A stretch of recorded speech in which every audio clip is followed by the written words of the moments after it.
ಆಶಾಕಿರಣ charitable trust, ಆಶಾಕಿರಣ ಅಂಧ ಮಕ್ಕಳ ಶಾಲೆ ಕೆಂಪನಹಳ್ಳಿ ಚಿಕ್ಕಮಗಳೂರು ಮತ್ತು ಮೆಕೋಶ ಸಂಸ್ಥೆ ಬೆಂಗಳೂರು ಸಹಯೋಗದಲ್ಲಿ ಮಲೆನಾಡು ಮಹೋತ್ಸವ ಚಾರಿಟಿ ಎಕ್ಸ್ಪೋ ಕಾರ್ಯಕ್ರಮವನ್ನು ಆಗಸ್ಟ್ 23, 24 ಮತ್ತು 25ರಂದು ನಗರದ ಒಕ್ಕಲಿಗರ ಸಮುದಾಯ ಭವನದಲ್ಲಿ ಆಯೋಜಿಸಲಾಗಿದೆ ಎಂದು ಆಶಾಕಿರಣ ಅಂಧ ಮಕ್ಕಳ ಪಾಠಶಾಲೆಯ ಅಧ್ಯಕ್ಷರಾದ ಡಾಕ್ಟರ್ ಜೆ.ಪಿ. ಕೃಷ್ಣೇಗೌಡ ಅವರು ತಿಳಿಸಿದರು.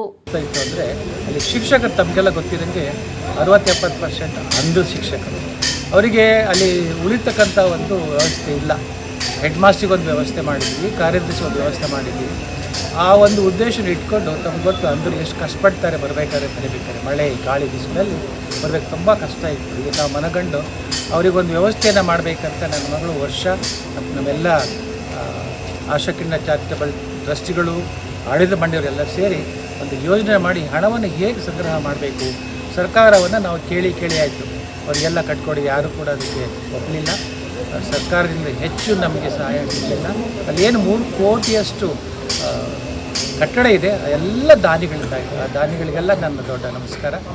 ಆ ಒಂದು ಉದ್ದೇಶವನ್ನು ಇಟ್ಕೊಂಡು ಈ ತಿಂಗಳು 23ನೇ ತಾರೀಕು ಮಲೆನಾಡು ಮಹೋತ್ಸವ ಉದ್ಘಾಟನೆ ಆಗುತ್ತೆ.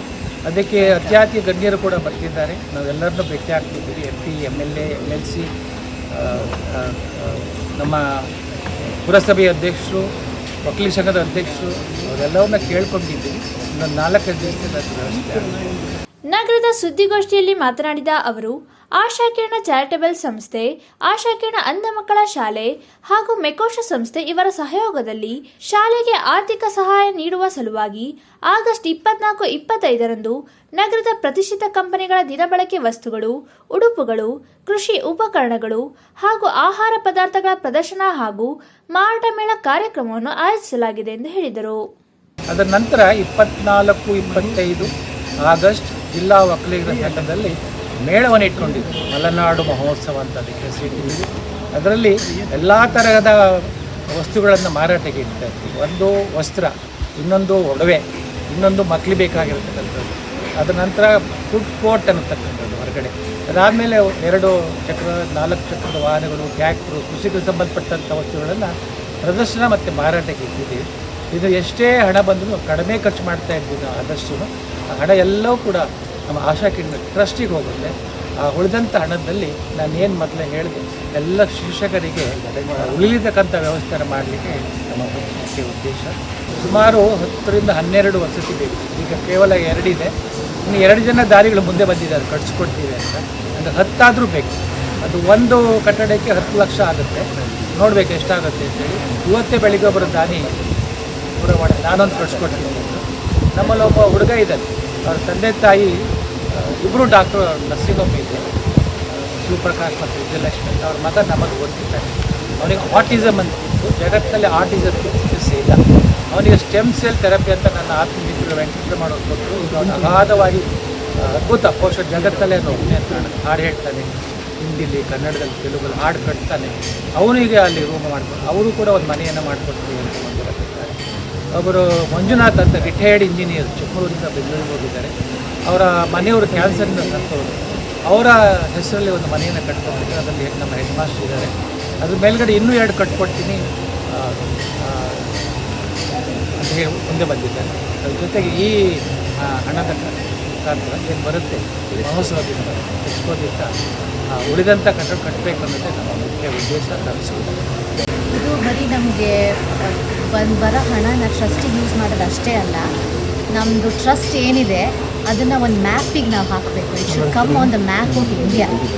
ಆದಷ್ಟು ಜನರಿಗೆ, ಆದಷ್ಟು ಪಾಲಿಟಿಷಿಯನ್ಸ್ಗೆ ಇದ್ರ ಬಗ್ಗೆ ಗೊತ್ತಾಗಬೇಕು. ನಮ್ಮ ಟ್ರಸ್ಟಿಂದ ಮಾಡ್ತಿರೋ ನಾವು ಕೆಲಸಗಳು, ಒಂದು ಮಕ್ಕಳು ಮಾಡಿರೋಂಥ ಸಾಧನೆಗಳು, ಇದು ಕಾನ್ ಬಿ ಅಂಡರ್ಮೈನ್.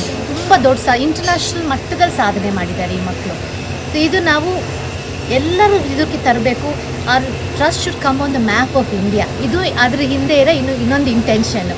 ಇದರಿಂದ ಬರೋ ಅಂಥದ್ದು ನಮಗೆ ಸ್ವಲ್ಪ ಏನಾದರೂ ಒಂದು ಫೈನಾನ್ಷಿಯಲ್ ಹೆಲ್ಪ್ ಸಿಗ್ಬೋದು. ಎಲ್ಲಕ್ಕಿಂತ ಜಾಸ್ತಿ ಈ ಟ್ರಸ್ಟಲ್ಲಿ ಮಾಡ್ತಿರೋಂಥ ಕೆಲಸಗಳು ಇನ್ನೂ ಜಾಸ್ತಿ ಜನಕ್ಕೆ ಗೊತ್ತಾಗಬೇಕು. ಈ ಮಕ್ಕಳು ಎಷ್ಟು ಸಾಧನೆಗಳು ಮಾಡಿದ್ದಾರೆ.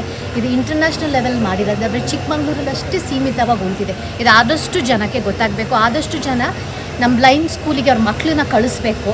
ಮತ್ತು ವೆರಿ ಬೇಸಿಕ್ ಫೆಸಿಲಿಟೀಸಲ್ಲಿ ಮಕ್ಕಳಿದ್ನೆಲ್ಲ ಸಾಧನೆ ಮಾಡಿದ್ದಾರೆ. ಇನ್ನೂ ಮುಂದೆ ನಾವಿದನ್ನ ಇಂಪ್ರೂವ್ ಮಾಡಬೇಕು, ಹೈಟೆಕ್ಕಾಗಿ ಮಾಡಬೇಕು.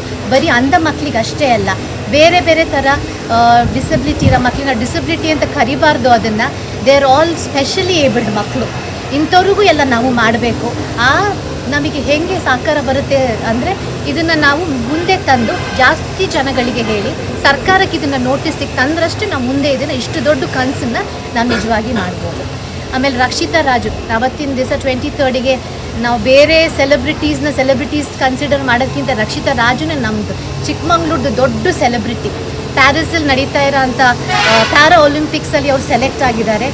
ತುಂಬ ಚಿಕ್ಕ ಫ್ಯಾಮಿಲಿಲಿ ಒಂದು ಕಿವಿ ಕೇಳಿಸ್ದಲೇ ಇರೋವಂಥ ಅಜ್ಜಿ ಅವ್ರನ್ನ ಬೆಳೆಸಿ, ಅಮ್ಮ ಅಪ್ಪ ಇಲ್ಲ ಅವಳಿಗೆ. ಆ ಥರ ಹುಡುಗಿ ಒಂದು ಇಷ್ಟು ದೊಡ್ಡ ಸಾಧನೆ ಮಾಡಿದ್ದಾಳೆ ಅಂದರೆ ಎಲ್ಲಕ್ಕಿಂತ ದೊಡ್ಡ ಸೆಲೆಬ್ರಿಟಿ ನಮ್ಮ ಚಿಕ್ಕಮಗಳೂರಲ್ಲಿ ಅವಳು.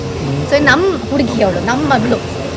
ಅವಳಿಗೆ ನಾವು 23rd ಇನಾಗ್ರೇಷನಿಗೆ ಕರೆದುಬಿಟ್ಟು ಅವಳಿಗೆ ನಮ್ಮೆಲ್ಲ ರೀತಿಯಿಂದ ವಿಶಸ್ ಮಾಡಿ ಅವಳನ್ನ ನಾವು ಪ್ಯಾರಿಸ್ಸಿಗೆ ಕಳಿಸ್ಕೊಡ್ತಾ ಇದ್ದೀವಿ. ಸೊ ಪ್ರತಿಯೊಬ್ಬರೂ ಇಷ್ಟು ವರ್ಷ ನಮಗೆ ಮಲೆನಾಡವರು ಎಲ್ಲರೂ ಸಹಕಾರ ನೀಡಿದ್ದಾರೆ.